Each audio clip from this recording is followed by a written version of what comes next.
I have a question for you. What do you think of when you hear the word righteousness? For some people, it probably brings up righteous anger, right?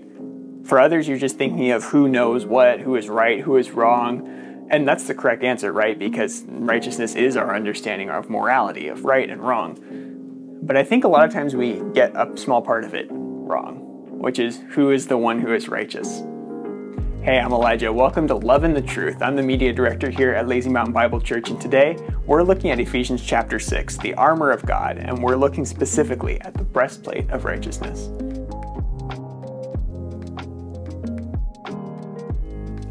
The Bible paints this really interesting view of righteousness. Let's look at this. So in Proverbs 21:21, it tells us, "He who follows righteousness and mercy finds life, righteousness, and honor."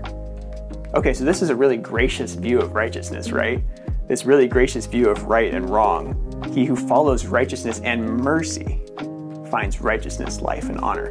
But let's contrast this with Isaiah. In Isaiah chapter 5, verse 16, it says, "But the Lord of hosts shall be exalted in judgment, and God who is holy shall be hallowed in righteousness."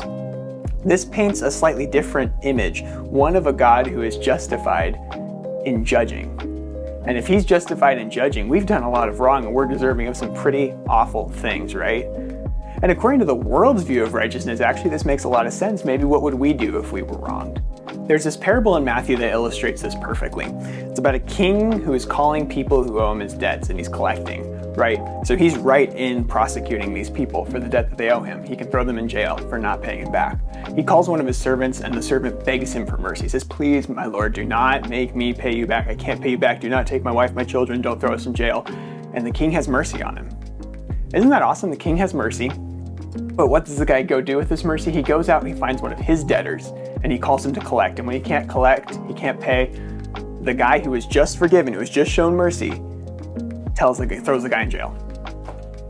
And this is a really interesting image because it shows us exactly how we respond a lot of times to God's grace. We take it and we don't show it to others.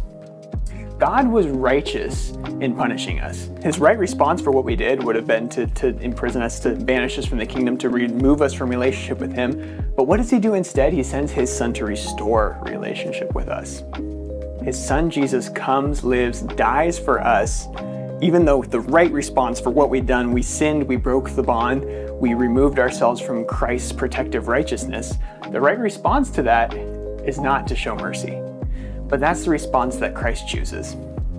I want you to remember that and to think of that as you go out into life. To remember the gracious righteousness that Christ showed us and to be freed with that. Here's the deal. We are not required anymore. Because we are under Christ, we are not required to hold grudges against people. It is not our battle to fight. It is not our anger to hold on people, not our judgment to cast. That role is on Christ. And he's the one who has shown his righteousness. He is the one who is righteous in all things. For while we were previously bound under the law, we are now made free in him. He came back to show us mercy that changed things completely. And because of that, we're free to release our anger against other people. So remember that when you're out thinking of righteousness, when you're out thinking of who wronged you, release that to him. Because Christ forgave you, you are now freed to forgive other people. The best definition I've ever heard of forgiveness is the releasing of your right to be angry at someone. Releasing of the right, not just releasing the anger, but releasing your right to come back on that anger at any point. We understand right and wrong, but we are not the creators of right and wrong. God is. So release whatever you're holding this week and just know that you have been saved and loved by a gracious and righteous God. Thanks for joining us.